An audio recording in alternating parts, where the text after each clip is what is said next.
안녕하십니까. 사회복지직 면접을 준비하시는 수험생 여러분, 이번 시간에 여러분들한테 사회복지 면접에 대한 면접 엑기스라 할까요? 그 내용들을 좀 전달해 드리고자 합니다. 지방직이기 때문에 여러 지방정부의 현안들이 다 다르고 복지정책도 다를 수 있는데, 좀 제가 이제 여러 지방정부에서 공통적으로 알아야 될 것들, 그런 것들을 좀 정리를 해 봤습니다. 이 내용들을 잘 숙지하면 아주 짧은 시간 안에 자신감 있게 면접에 임할 수 있지 않을까, 이런 생각을 해 보았습니다. 여러분들에게 이제 올려드린 그 원고는 여러분들만 봤으면 좋겠어요. 왜냐하면 이 면접 엑기스에 대한 부분들은 제가 이제까지 나왔던 것들을 정말 공통적으로 잘 나오는 것들을 출연했기 때문에, 또 여러분들은 상대평가잖아요. 그래서 이런 것들을 공유하기보다는 이 강의와 그 다음에 여기 있는 자료들, 이런 것들을 공유하지 마시고 여러분들이 잘 보면서 여러분들만의 원고로 정리해 나가고 진정성 있게 답변 연습하시기 바랍니다. 자, 바로 들어가겠습니다. 주요 팁이 있죠. 한 문장으로 답변하는 것은 좀 비추다. 그렇죠. 한 문장으로 답변하면은 너무 짧잖아요. 면접관도 같이 호흡하는 건데, 여러분들이 좀 길게 해줘야 면접관도 무슨 질문할까 고민하고 있을 거 아닙니까? 근데 한 문장으로 끝나면 그냥 엉뚱한 질문을 만날 수 있어요. 그럴 확률이 아주 높습니다. 그 다음에 긴 문장도 안 됩니다. 왜냐하면 너무 길잖아요. 이게 문장이라고 보기보다는 하나의 답변을 이제 요구했는데 거기에 대해서 너무 길게 말하면 면접 시간은 한정돼 있잖아요. 그렇게 또 길지도 않고. 그런데 여러분들이 긴 답변을 하고 있을 때 면접관들이 과연 그걸 듣고 있을까? 중간에 끊죠. 대개 위원장이 끊습니다. 스탑워치가 위원장한테 있기 때문에 죄송합니다 하고 바로 끊어요. 자, 그 다음에 짧고 굳게 해라. 두 문장에서 이제 네 문장 정도인데, 이 좀 다를 수 있어요. 예를 들어서 자기소개는 30초에서 1분 사이고요. 지원 동기는 1분 정도는 하셔야 돼요. 상당히 중요하거든요. 자기소개를 이제 면접관이 제일 먼저 시키는데, 일반적으로 자기소개를 아예 시간을 한정해서 하는 경우도 있어요. 1분만 해주세요. 30초만 해주세요. 이렇게 하면 그걸 지켜주는 게 맞습니다. 자, 그 다음에 두 문장, 세 문장처럼 좀 짧은, 일반적으로 좀 짧은 것은 상황 질문이라든지 전공 지식이라든지 이런 것들이 좀 짧죠. 그런 것들은 짧으면서도 정확하게 해주는 게 좋죠. 상황 질문에 대한 답변이나 아니면 전공 지식에 대한 답변은 그렇습니다. 자, 한 문장의 결론 내기. 이게 뭐냐면 첫 번째 문장에 결론 낸다는 것이 두 가지씩이에요. 그래서 먼저 여러분들의 결론을 좀 내놓고 그 다음에 거기에 대한 경험이나 부연, 이런 것들을 설명하는 게 좋다 이거죠. 후속 질문할 수 있도록 미끼를 줘라 라고 했어요. 그렇습니다. 여러분들이 답변을 할 때 면접관들이 잘 듣고 있고 또 메모도 하시거든요. 그런데 그걸 다 적지 않죠. 당연히 중요한 단어, 핵심적인 단어만 콕 집어서 작성을 하거든요. 면접위원들에게 주는 일종의 양식이 있어요. 그 양식은 이제 면접위원들이 중간중간에 뭐 김아무개다 그러면 이렇게 양식 표가 있어요. 그러면 그 오른쪽에다가 그 수험생이 말한 거, 뭐라 그러죠? 공직 후보자가 말하는 것을 간단하게 그냥 키워드 정도만 쓰고 하는 거예요. 그걸 써놔야 또 나중에 회의를 할 때 이 사람은 점수를 어떻게 줄까요? 우수 줄까요? 보통 줄까요? 미흡 줄까요? 판단을 할 때, 회의할 때, 이 친구가 이거 말했었지, 그 때문이라도 적습니다. 그러니까 여러분들이 꺼리를 주셔야 돼요. 그래서 딱 던졌을 때 될 수 있으면은 여러분들이 공부했던 단어들, 그런 것들을 툭 넣어주셔야 돼요. 예를 들어서 복지사각지대 엄청나게 노력 많이 했다나, 그럼 복지사각지대라는 걸 이야기하셔야죠.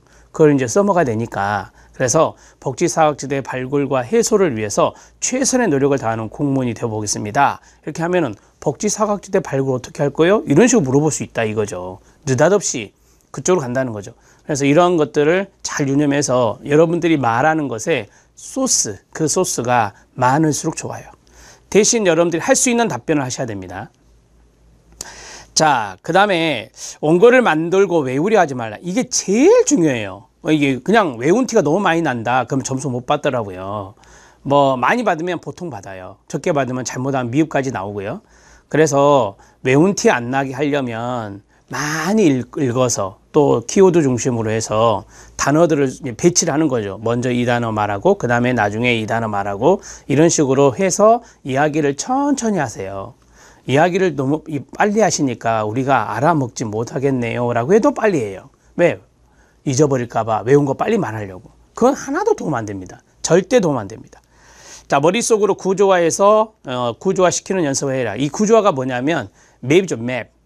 쉽게 말하면 어떤 단어들의 맵을 순서대로 이렇게 나열해 놓는 거예요. 자, 예를 들어서 자기소개한다. 그러면 예를 들어 부천이라 합시다. 그러면 부천시에 대해서 간단하게 말하고, 그 다음에 두 번째 뭐더라? 장점 말하고, 장점의 첫 번째는 이거, 두 번째는 이거, 이렇게 해서 경험을 짧게 말해야지. 그리고 마지막에 내가 공무원이 된다면 이런 공무원이 되고 싶다라고 말해야지. 이게 구조화예요. 이런 것들을 하면서 하시면 돼요. 자, 그 다음에 이제 문장을 외우려 하지 말고 단어의 밑줄, 단어 키워드나 첫 번째 문장은 무엇을 꺼내고 두 번째는 무엇을 꺼내고 이런 걸 생각해라. 이게 더 좋다.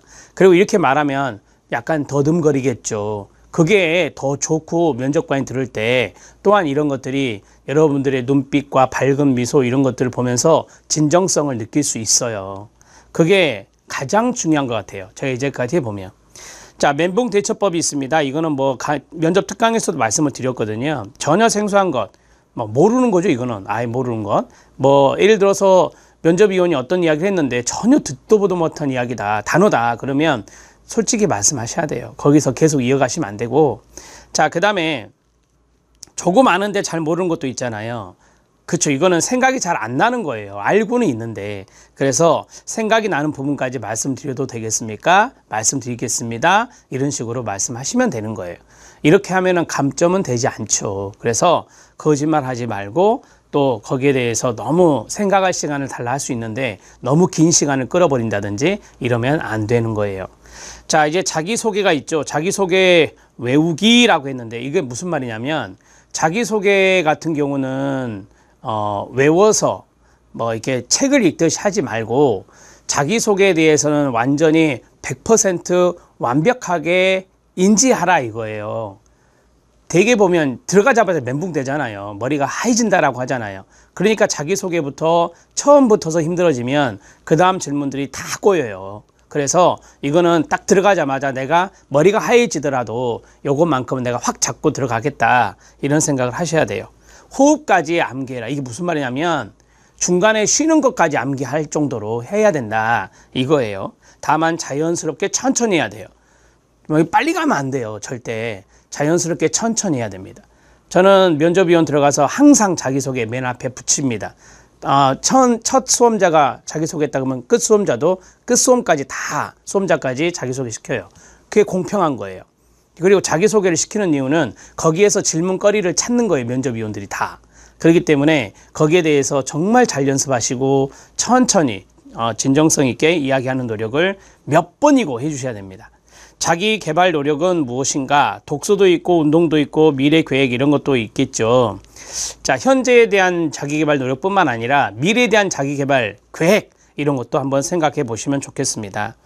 자, 그 다음에 이제 전문성 향상 노력이 있어요. 이 전문성 향상 노력은 여러분들이 맡고 있는 업무에 대한 숙지는 기본 중에 기본이죠. 공무원이니까. 그런데 봉사 경험, 봉사활동 이런 것들을 좀 많이 이야기하시면 좋겠어요.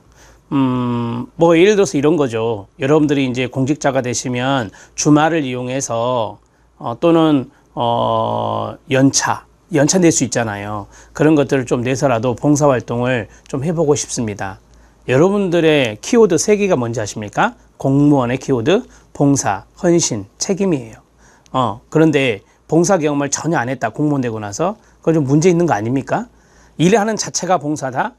맞죠. 뭐 봉사는 공무원이니까.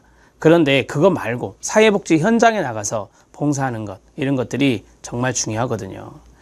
자, 그 다음에 힘들었던 경험 극복 방법이 있어요. 이것도 많이 물어보는 겁니다. 특히 경기도, 인천광역시, 이런 서울시도 물어보긴 물어보지만 오히려 더 다른 지자체에서 많이 물어보더라고요. 그래서 이런 힘들었던 경험에 대해서 좀 2문장 정도 말하고 극복했던 것을 한 3문장 정도 말하면 돼요. 이거 자칫 잘못하면 길어지거든요. 그때 이때 펑펑 울고. 그래서 힘들었던 경험을 생각하면서 이제 정서적으로 올라오는 거죠. 그러면 이거는 제가 극복할 수 있는 방법을 말씀드리면 먼저 연습하면서 울어야 돼요.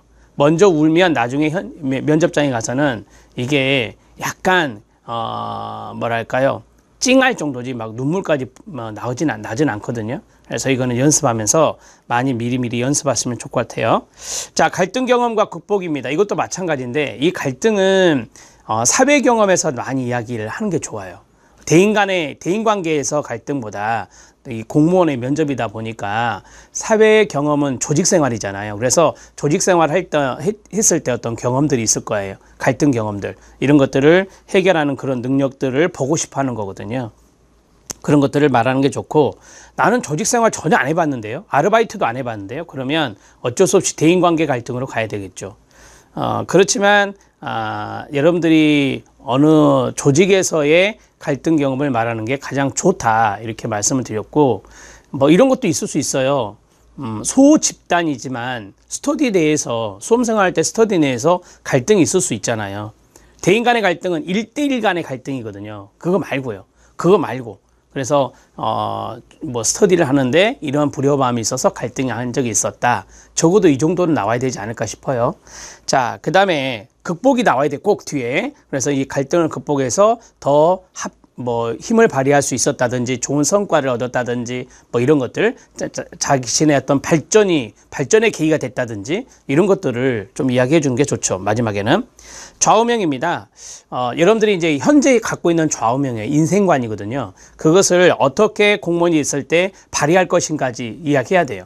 그러니까 되게 좌우명이 뭐예요? 라고 물어보잖아요. 그러면 좌우명이 뭡니다 해놓고 그것에 대한 설명만 해요. 거기서 끝나면 좀 그렇지 않아요? 그래서 저의 이 좌우명은 나중에 공직생활을 하게 되면 이런 부분에 도움이 될 것 같습니다. 이런 식으로 말씀해 주셔야죠. 면접관이 그거 물어보려고 하는 건데.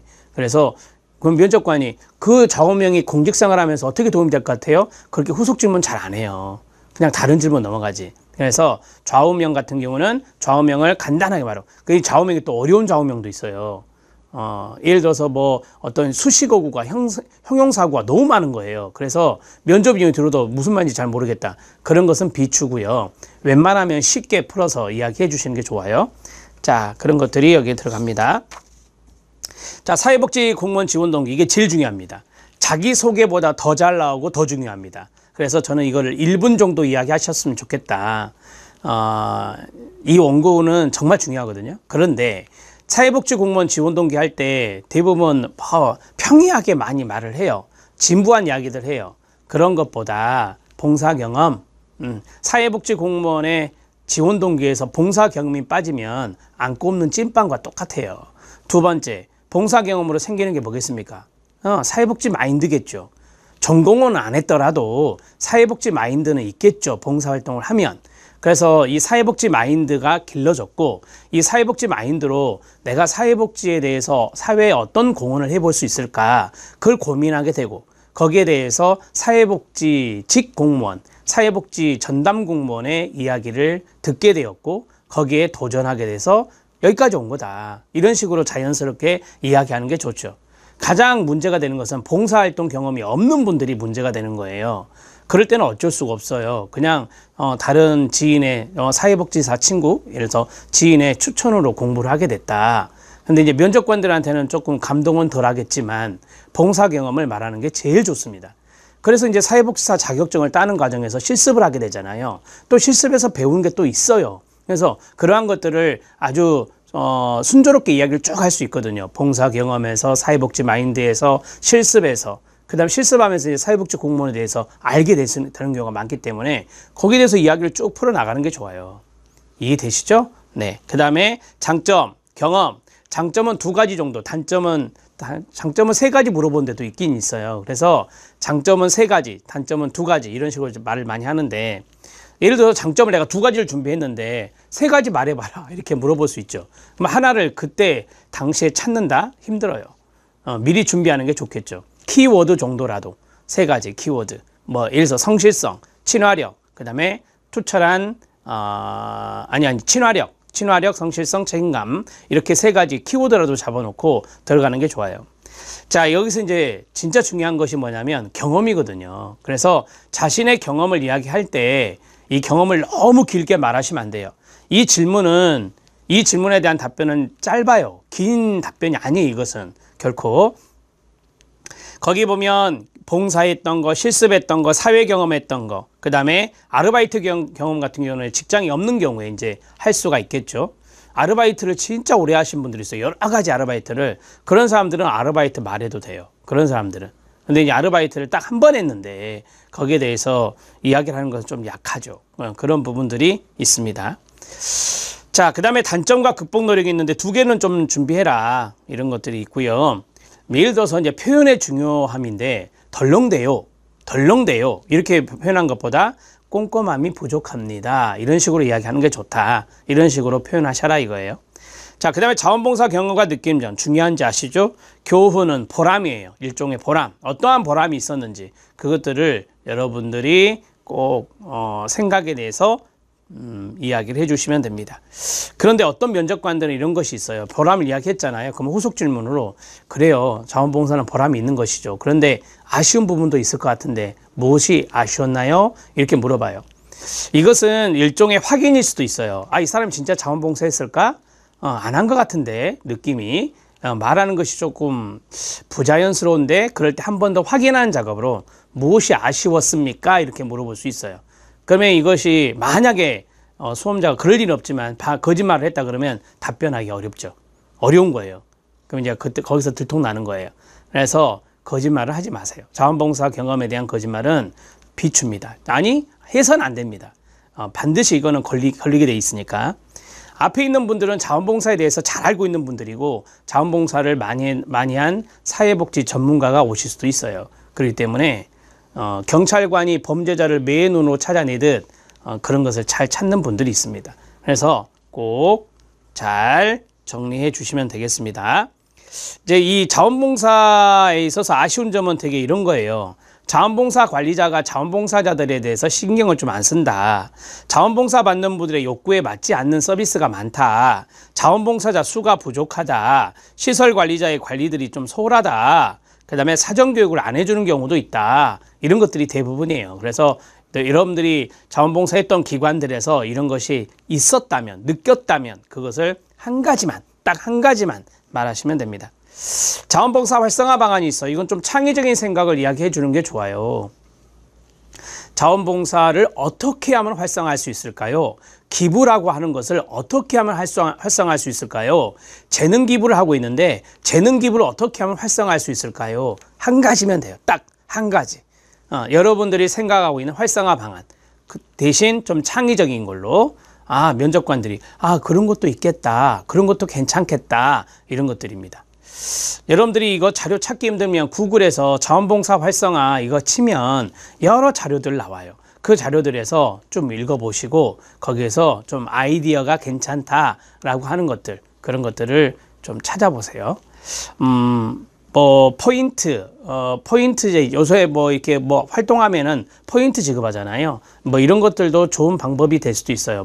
물론 무보수성이 자원봉사의 특징이긴 하지만 이러한 어떤 보상적인 부분, 인정적인 부분 차원에서 이것을 도입할 필요도 있고요. 이 자원봉사에 대한 교육도 많이 부족하죠. 솔직히 말씀드리면. 그래서 어떻게 하면 자원봉사 교육을 좀 흥미있게 만들어 볼 것인가, 어떻게 하면 참여를 이끌어 내볼 것인가, 그런 것들을 한번 고민해 보세요. 한 가지면 됩니다. 실습 경험과 느낀 점. 이것은 이제 비전공자분들한테 많이 나와요. 그래서 실습 경험, 느낀 점 이런 것들을 정리해 주시고요. 대개 이제 실습생의 입장에서 이런 이야기가 많더라고요. 형식적이었다, 계획이 좀 없었다, 그 다음에 체계적이지 못했다 이런 것들이요. 실습생한테 무조건 시키는 것들 이런 것들이 여기에 들어가죠. 그래서 이 실습생의 입장에서 여러분들이 생각했던 그런 것들을 딱 한 가지 정도만 아쉬운 점을 이야기해 주시면 될 것 같습니다.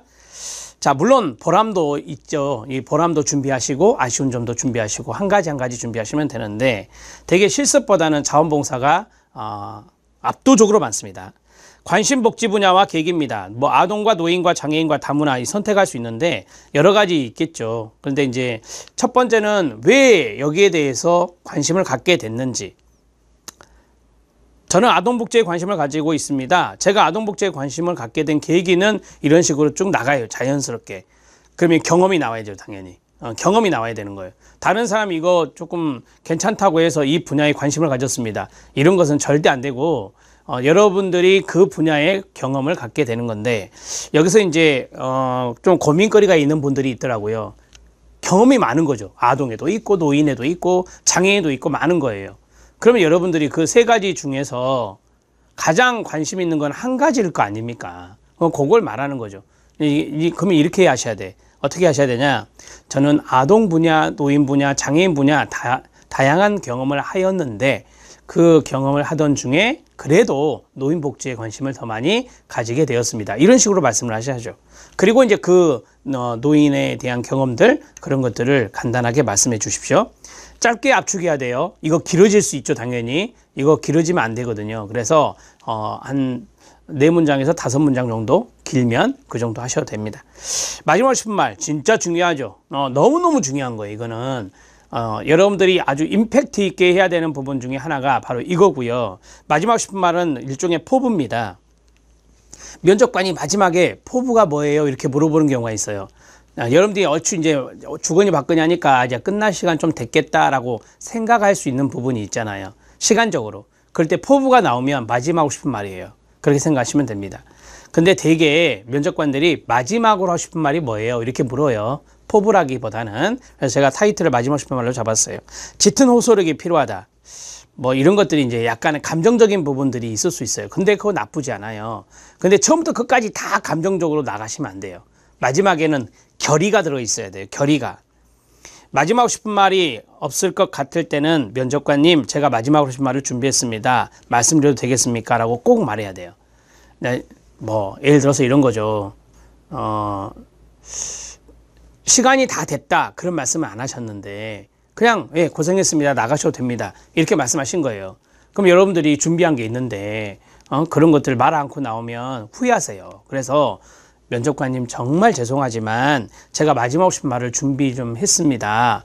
좀 들어주시겠습니까? 해도 되겠습니까? 이렇게 정중하게 요청을 하시고 하셔야 돼요. 자, 사회복지공무원은 저의 꿈이었습니다. 샘플이에요. 오랫동안 수험생활하면서 힘든 경험도 했고 주위 사람들의 기대에 부응하기 위한 부담도 많이 느꼈습니다. 면접관님 하고 한 번 중간에 부르는 거 잊지 말고, 면접관님, 저는 사회복지 전담 공무원이 되어 시민의 복지 사각지대 발굴과 해소에 저의 모든 역량을 발휘하겠습니다. 이름 들어가는 거 나쁘지 않아요. 김아무개 예비사회복지 공무원에게 기회를 한번 주십시오. 면접관님의 선택이 옳았다는 것을 증명해 보이겠습니다. 약속드리겠습니다. 감사합니다. 뭐 이런 것들인데 여러분들 나름대로 조금 더 처음에는 감정적인 것에 호소했잖아요. 근데 마지막은 결의가 들어갔어요. 이런 것들을 이렇게 해도 돼요. 호흡이 끝나는 날까지 시민을 위해, 성남 시민을 위해 최선을 다하겠습니다. 뭐 어떤 남자분은 성남시에 뼈를 묻겠습니다. 이런 말도 했어요. 그래서 제가 써놨습니다. 뭐 근데 조금 그렇지만, 표현이 좀 그렇지만 이게 결의예요. 이런 결의가 있다. 근데 여자 수험생이 성남시에 뼈를 묻겠습니다. 그러면 조금 그렇죠. 되게 이런 것들은 남성적인 부분들이에요. 그래서 남성 수험자분들은 여기에 대해서 조금 신경을 쓰고 생각해 보시기 바랍니다. 그런데 저는 이 표현이 좋은 것 같아요. 호흡이 끝나는 날까지, 죽는 날까지 그 말이잖아요. 호흡이 끝나는 날까지 성남 시민을 위해서, 주호천 시민을 위해서, 서울 시민을 위해서 최선을 다하는 공무원이 되겠습니다. 이렇게 해서 마무리 지면 어떨까, 이런 생각도 해봤습니다. 짤막하게 액센트를 넣어서 천천히 말해야 돼요. 빨리 말할 필요 없어요. 그리고 중간에 면접관님 꼭 부르고 자신의 경험을 바탕으로 전략적인 접근을 해라. 마지막은 감사합니다로 끝내야 돼요. 자, 여러분, 이 마지막 말은 길면 될까요, 안 될까요? 안 돼요. 안 돼요. 왜? 시간을 보고 있거든요. 근데 시간이 오버되면 이게 또 공평성의 문제가 발생해서 문제가 심각해지거든요. 그래서 잘립니다. 그래서 안 하는 것만큼 못해요. 안 하니만큼 못해요. 그러니까 이것을 정리를 잘 하셔야 돼. 정리를 잘해서 30초 안에 끝내시는 게 좋습니다. 30초. 자, 이제 상황 질문 해볼게요. 면접 특강에서도 제가 행정안전부 정자인데 행정안전부 민원응대 매뉴얼 참고해서 뒷편 부록에 넣어드렸었어요. 수급자가 될 수 없음에도 떼쓰는 민원인 응대 요령. 이게 진짜 많이 나와요. 정말 이분은 수급자가 될 수 없는데 와서 막 해달라고 떼를 쓰시는 민원이 있어요. 수급자가 될 수 없음에 대해서 법령과 지침을 놓고 구체적으로 정확하게 쉽게 설명해 드려 납득하실 수 있게 하겠습니다. 그리고 수급자가 되지 못한 것에 대한 안타까움을 꼭 표현하겠습니다. 이게 이제 공감 능력이라고 하는 거죠. 자, 복지 지원 내용은 이야기하지 말고 후속 질문을 기다려라. 없으면 더 좋고. 이게 무슨 말이냐면 이분을 위해서 민간 자원을 연결해 드리겠습니다. 막 이런 이야기 하지 마시라고요. 거기까지 가면 너무 오바예요. 그래서 이것은 면접관들이 후속 질문을 던져요. 아, 그렇죠. 그러면 이분들을 위해서 어떤 지원이 필요할까요? 복지 사각지대인 것 같은데 이렇게 물어요. 그러면 그러면 이제 복지 사각지대라면 제가 도울 수 있는 지원들이 우리 지자체에서 있는지, 그 제도적으로 있는지 그런 것들을 한번 따져보고 민간 자원을 연계하는 통합 사례관리, 이때 사례관리 이야기도 하시면 좋아요. 그런 사례관리적인 개입이 가능한지 그것도 알아보겠습니다. 이런 식으로 짤막하게 후속 질문에 대한 답변을 하시면 돼요. 욕설, 폭언, 폭행, 난동을 부리는 민원응대 요령이 있습니다. 욕설, 친절응대가 원칙이에요. 욕설은 친절응대가 원칙인데요. 욕설을 하신 민원인이 많이 화가 나셨기 때문에 최대한 민원인을 진정시키기 위해 노력하겠습니다. 진정이 된다면 문제 원인을 파악해서 적극적으로 문제 해결하여 민원을 처리하겠습니다. 라고 했어요. 먼저 진정시키는 게 가장 중요한 거 아니에요? 그래서 진정을 시킨 다음에 본인이 할 수 있는 노력을 다하겠다라고 하는 거죠. 이런 것들이 바로 이제 사회복지 공무원의 욕설에 대한 민원 대응이 대부분이에요. 이런 것들이. 이거는 매뉴얼대로 하면은 좀 안 좋은 것 같고, 매뉴얼보다는 우리가 친절 응대를 원칙으로 한다. 그래도 욕설을 어떻게 하면 어떻게 하지? 라고 이제 꼬리 질문 나오면 경험이 많으신 상사분께 도움을 요청해서 그 민원을 처리하겠습니다. 이렇게 말씀하시고요. 폭행입니다. 이 폭행은 이게 안 되는 거예요. 이건 폭행죄예요. 그래서 이건 매뉴얼대로 가는 게 좋을 것 같고요. 자, 폭행을 하신다면 주위에 있는 민원인들의 안전을 위해서 민원인들을 대피시키겠습니다. 그리고 폭행을 하실 때 주위 동료들과 함께 힘을 합쳐서 폭행 행동을 제지하겠습니다. 그럼에도 폭행을 계속하신다면 지금 CCTV가 녹화 중이니 폭력적인 행동을 중지해 주십시오. 라고 말씀드리고 공무집행방해죄, 폭행죄로 처벌받을 수 있다는 것도 고지하겠습니다. 이렇게 하시는 거고요. 그럼에도 폭행이 계속되면 이제는 112에 신고를 하고 그 다음에 민원인의 폭력행동 해결될 수 있도록 하겠습니다. 자, 난동은 기물파괴거든요. 근데 면접위원들이 되게 난동이라는 표현을 많이 해요. 이 난동. 그 난동 안에는 욕설도 들어있을 수 있죠. 그런데 난동, 이거는 기물파괴와 연관성이 있거든요. 그래서 이렇게 이야기하세요. 난동을 부리면 어떻게 하시겠습니까? 라고 한다면 그게 만약에 욕설이라면 이렇게 하면 욕설로 가시면 되고요. 그게 만약에 난동이 제가 이해할 때 욕설이라면 이렇게 하겠습니다. 이렇게 하시면 돼요. 자, 난동 이 욕설은 아닌데요? 이렇게 후속 질문한다. 그러면 네, 그러면 저는 난동을 기물파괴 정도로 이해를 하고 말씀드려 보겠습니다. 난동이라는 단어가 아주 이렇게 뭐라 그러죠? 포괄적인 단어잖아요. 그래서 면접위원들도 이런 것은 좀 지양해야 돼요. 구체적으로 이야기해 줘야 돼요. 그래야 수험생들이 헷갈리지 않죠. 난동이라는 말 안에 욕설도 포함될 수 있고 기물파괴도 포함될 수 있는데 여러분들이 거기에 대해서 욕설로 설정해서 말씀하셔도 되고 기물파괴로 이제 하는 것은 되게 여러분들이 이제 후속 질문으로 나오면 욕설이 아니라 난동이요 라고 한다면 네, 그러면 저는 기물파괴로 이해하고 말씀드려 보겠습니다. 난동을 부리는 민원이 오신다면 주위에 있는 민원인의 안전을 위해서 저기 비슷해요. 폭행하고 자, 민원인을 대피시키겠습니다. 주위 동료와 함께 난동도 제지하겠습니다. 그럼에도 난동을 피우면 지금 CCTV에 녹화되고 있습니다. 난동을 멈추시길 바랍니다. 이 기물 파괴잖아요. 그러면 공용물 파괴죄라는 게 있어요. 그래서 공용물 파괴죄로 처벌받을 수 있음을 말씀드리겠습니다. 이렇게 하시면 돼요. 자, 난동이 계속되면 또 똑같아요. 112 신고해서 그 난동이 해결될 수 있도록 하겠습니다. 하는 거예요. 상사와 갈등이 있을 때 이것도 많이 나오더라고요. 특히 부당한 지시. 거기 중요하거든요. 부당한 지시를 하시면 상사의 권위를 존중하여 네, 검토하겠습니다. 여러분, 따르겠습니다가 아니에요. 검토하겠습니다예요. 자, 상사의 권위를 존중하며 네, 검토하겠습니다 말씀드리고 제자리로 돌아오겠습니다. 상사님의 지시가 시민에게 피해를 입히는 것, 즉 시민의 공익에 반하는 것인지에 대한 고려를 해볼 것입니다. 이것이 이제 검토하는 사항이죠. 되게 부당성이 있으면 시민의 공익에 침해가 되는 것들이 있어요. 그래서 이거를 검토해 본다라고 하는 거죠. 이 밑줄 친 부분을 꼭 말씀하셔야 돼요. 시민에게 이 피해를 입힌다는 객관적인 자료를 찾아보고 그러한 자료가 있다면 그 자료를 가지고 상사분에게 찾아가 A를 갖추어 이것은 조금 부당한 것 같습니다 라고 말씀드려 보겠습니다. 이렇게 말씀하시는 거예요. 그래도 계속 하라고 하시면 저는 그 부당한 지시를 따르지 않는 것이 옳다고 생각합니다. 이유는 그 지시에 따르면 많은 시민들에게 피해가 될 수 있기 때문입니다. 이렇게 하시면 돼요. 여러분들 뭐 다른 동료의 조언, 그다음 더 높은 상사의 조언, 그리 좋은 거 아니에요. 여러분들이 판단해야 될 일이거든요. 이것은. 그래서 여러분들이 판단을 해서 상사분께 최선을 다했잖아요. 예의를 갖추었잖아요. 객관적인 자료도 보여드렸잖아요. 상사분이 그런 상사는 없겠지만 이런 부분들은 그렇게 답변하시는 거예요. 상사와의 갈등.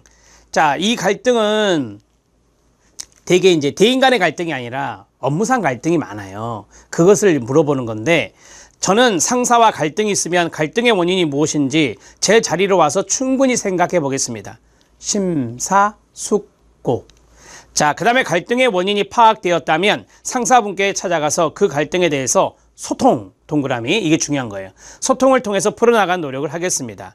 그러니까 상사와 갈등이, 업무상 갈등이 있을 때 이 친구가 지금 어떻게 해결할까? 이걸 보는 것은 뭐냐면 상사분과의 갈등이 더 심해질 수 있게 할 것인가, 아니면 현명하게 대처해 나갈 것인가, 그걸 보는 거거든요. 그래서 자기가 한번 갈등의 원인에 대해서 생각해 보는 거고, 두 번째는 뭐 그게 파악이 됐다, 충분히 생각하면 갈등의 원인이 나올 거 아니에요. 그러면 이제 상사분과 가서 대화를 하겠다는 거잖아요. 바람직한 자세예요. 업무상 갈등이라면 제가 업무상 부족한 점이 무엇인지 상사분께 여쭈어서 개선하면서 해결해 나가겠습니다 하면 되겠죠. 뭐 이런 답변들이 이제 상황 질문에 대한 답변이에요. 답변 그렇게 길지 않죠. 상황 질문은 짧고 굵게, 짧고 정확하게 하는 것이 무엇보다 중요한 것 같아요. 동료의 비리를 알게 됐다. 우선 개인적인 만남의 기회를 갖는다. 여러분 이거 어디에 신고한다는 거 바로 들어가면 안 돼요. 왜냐하면 조직 안에서의 어떤 화합, 이게 1번이거든요. 그래서 우선 개인적인 만남의 기회를 가지고 동료의 비리를 제가 알게 되었다는 것을 동료에게 알리겠습니다. 그리고 동료에게 공무원의 본분을 말해주면서 또는 의무, 이런 것들을 말해주면서 스스로 시정 노력할 수 있도록 기회를 주고 싶습니다 라고 하는 거예요. 시정을 안 하고 계속 비리를 저지르면 이게 다 이제 후속 질문이에요. 네, 그러면 동료에 가서 내가 기회를 주었음에도 불구하고 비리가 계속 나타나 동료에게 자신이 직접 상사에게 보고하도록 조언하겠습니다.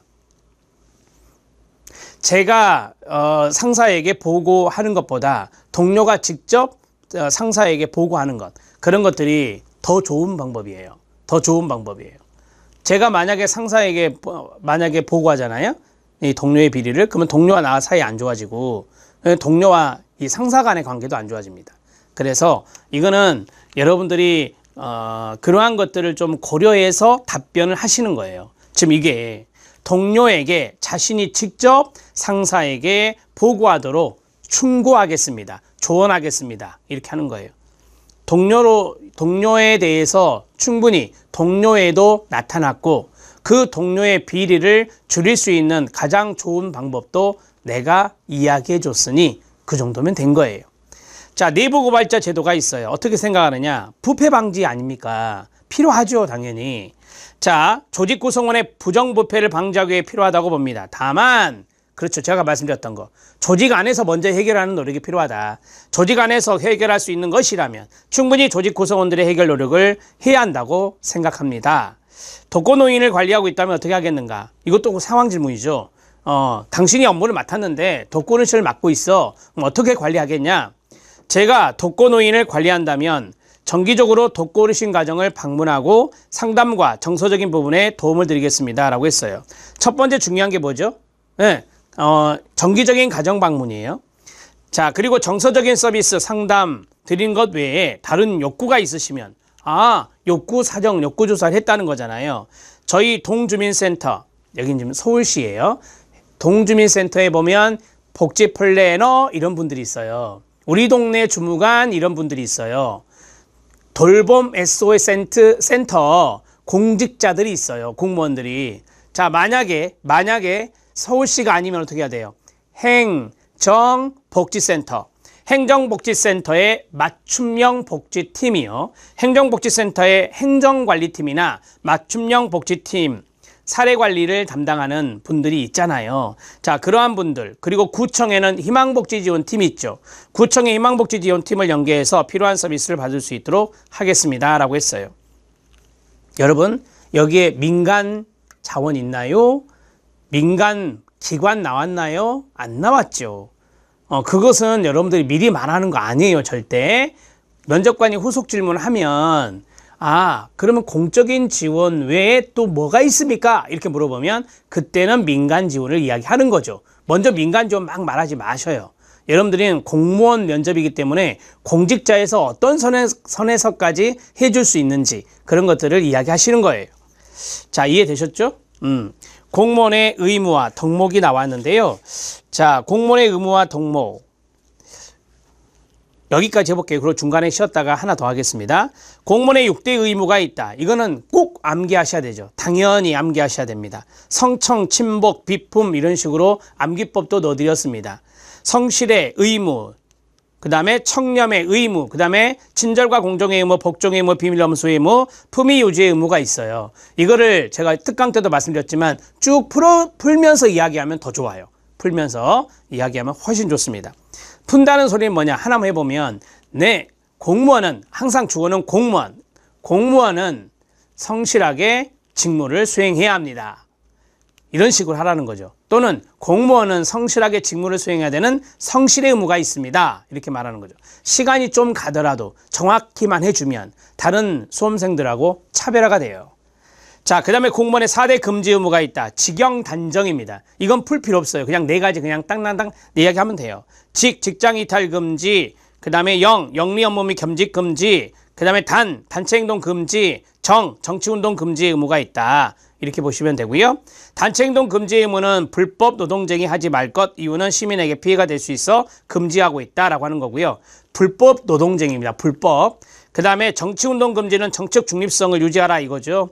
7조 2항, 헌법 7조 2항은 바로 이제 공무원의 정치적 중립성과 신분 보장에 대해서 이야기하고 있고요. 7조 1항도 아셔야 돼요. 모든 공무원은 국민에 대해서 봉사하고 책임을 진다. 이렇게 되어 있죠. 그 내용들도 여러분들이 뭐 마지막 하고 싶은 말에 써도 되고 지원 동기에 써도 돼요. 그런 공무원이 되고 싶다. 그런 공무원이 되겠습니다. 이런 것들을 좀 넣어주시면 좋죠.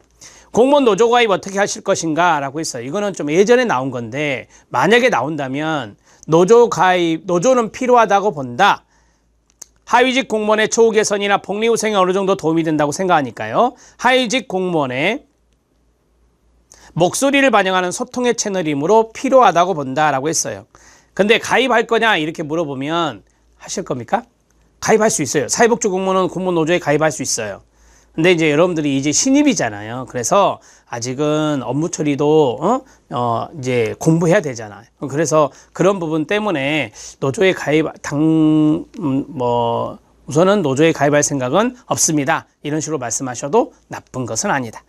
자, 공무원 행동 강령 또는 어떤 그 족보에 보면 윤리 강령 이렇게 나와요. 근데 정확히 말하면 공무원 행동 강령이에요. 그렇게 나오는데 좀 중요해요. 이제 최근에 공직자들의 부정부패 문제, 성인지 감수성의 문제 이런 것들 때문에 이 공무원 행동 강령 이런 부분들이 좀 중요할 수 있으니까 알아두시면 좋겠어요. 자, 이것은 답변용이잖아요. 거기 보면 6장 24조로 구성된 대통령령이거든요. 이게 이제 공무원 행동 강령의 성격이고요. 그 다음에 주요 내용에 동그라미 1, 동그라미 2, 동그라미 3 있죠. 이거는 죽었다 깨어나도 알아야 돼요. 헷갈립니다. 잘 안 외워집니다. 그래도 이거는 알아야 됩니다. 밑줄은. 주요 내용은 시작. 부당이득 수수 금지. 그 다음 공정한 업무 수행. 그 다음에 건전한 공직 풍토 조성을 이야기하고 있습니다. 이런 식으로 이야기하고 최근에 이게 개정됐잖아요. 그래서 밑에 있는 거 최근에 개정된 부분이 동그라미 1, 동그라미 2, 동그라미 3이 있어요. 이거 3가지 다 안 해도 돼요. 한 2가지 정도만 해도 되거든요. 그래서 공무원은 사적 이해관계가 충돌될 경우 이를 소속기관의 장에게 보고해야 된다. 이거 하실 수 있겠죠? 하실 수 있으면 체크하세요. 그 다음에 공무원은 직무 관련 민간기관에 2년이 지나지 않은 퇴직자와 사전 접촉 시 소속기관의 장에게 보고해야 된다. 이거 조금 어려울 수 있겠죠? 그렇잖아요. 그러니까 퇴직자가 있는데 2년이 안 되셨어. 근데 내가 지금 맡은 업무하고 딱 연관된 그 기관에 취업을 하신 거예요. 그래서 접촉할 때는 보고해라. 이럴 때 이제 그 부정이 나타날 수 있거든요.